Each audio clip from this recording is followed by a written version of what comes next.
Assalamu alaikum, guys. I hope you guys are all doing well. Peace be upon you all. I wanted to make this video for a couple of reasons. First of all, I wanted to talk a little bit about the origins of football, how it got to where it is, what the actual name is, where it came from, etc. And I also wanted to talk a little bit about the actual game which occurred between the Spartans and the Bulls in the Ottawa Super League. I made a video earlier about that, and I wanted to give you guys the highlights and maybe talk a little bit about the strategies that the different teams employed, as well as just talking about the game overall. So let's get right into it. So, football is thought to date back as far as 2500 BC, when the Greeks, Egyptians, Chinese, and Romans played games involving a ball and feet. The Chinese game called Tzu Chu, meaning kicking the ball, is very similar to the modern day football game and was the first to not allow hands.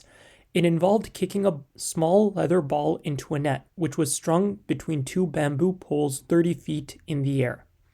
While you were not permitted to touch the ball with your hands, using your feet and other body parts was allowed. So this game of Tzu Chu being played dates back thousands of years to the Han Dynasty between 206 BC and 220 AD.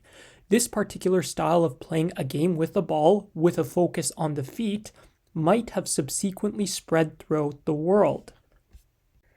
But, however, many people claim that football as we know it today actually started in England. There are records of people kicking around a pig's bladder in villages in the 9th century, and during the medieval period, games were played in towns that involved rival squads violently playing against each other. So this recreational sport was known as folkball or folk football. The aim of the game was to place the ball in a designated area, which would result in a point being scored. So the first football clubs that emerged in England came in the 19th century, but the game at that time still resembled rugby more than actual modern football. But this was all ironed out in around 1863 when the English Football Association formed. And that's when it brought together the different codes, rules, and systems used across the country for play. Also, it was starting to be implemented in schools as well as something that kids would enjoy. And so that actually also assisted in the formation of actual rules. The first FA Cup game was played in 1872, and the players began to be paid by their clubs at that time. There is a theory that football actually did originate in Scotland, and that the game had actually been played by clan members in churchyards in the north of Scotland back in the 1860s. And then that game of running and passing a ball, that is what actually made its way into England. So where does the confusion come in terms of soccer and football? So when football was actually starting to be institutionalized for the first time formally in England, it was referred to as association football. But remember, we were talking about how it was very similar to rugby.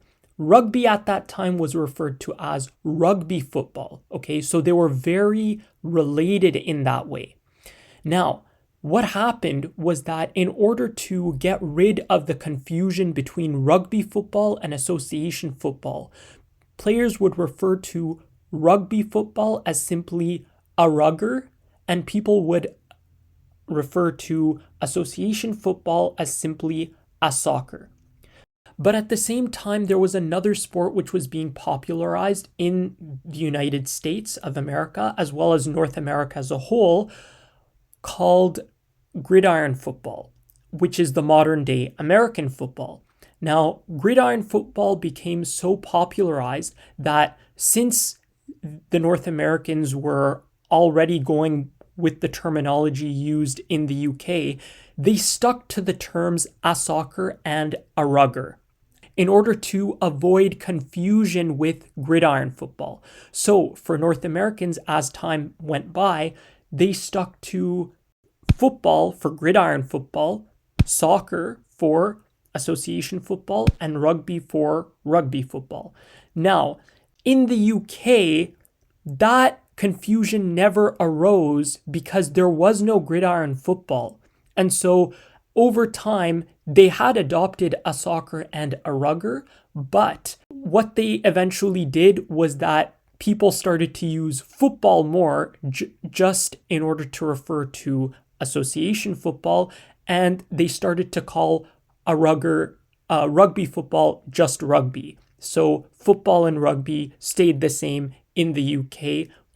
But the creation of the International Federation of Association Football, also known as FIFA, in Paris in 1904 changed football forever, with the first ever FIFA World Cup held in Uruguay more than a quarter of a century later. And it was Uruguay who won the very first FIFA World Cup. And as you guys know, obviously the sport became popularized thereafter around the world. It started to spread from continent to continent and people loved it. And so with that came the need to actually broadcast the actual games. And so that is what happened over time. And the broadcasting actually developed over time as well. People started to film from different angles, different parts of the pitch, so that people who are not physically present in the stadium could actually see the players and what they were actually doing. And over time, there actually came to be a goalie cam. This camera gave a very unique perspective because it actually showed the net from behind the actual pitch, so you could get a better angle of how the goalkeeper is actually moving, and it gives a sensation of the actual impact of the ball hitting the net. So it takes you right into the center of the action as well. All right, guys, so there you guys have it. Just a little bit of history on the origins of football and where it came from. I think I'm probably going to make another video about the actual highlights of what happened between the Bulls and the Spartans in probably a part 2 video. But I hope you guys enjoyed this video and learned something new. But besides that, stay active, stay fit, stay healthy, and we'll see you next time.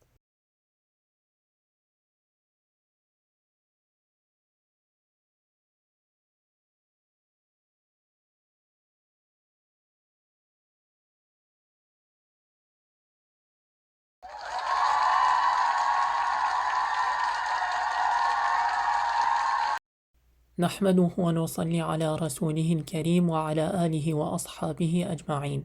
عن عبد الله ابن عباس رضي الله عنه أن النبي صلى الله عليه وسلم قال لرجل وهو يعظه: اغتنم 5 قبل 5، شبابك قبل هرمك، وصحتك قبل سقمك، وغناك قبل فقرك، وفراغك قبل شغلك، وحياتك قبل موتك.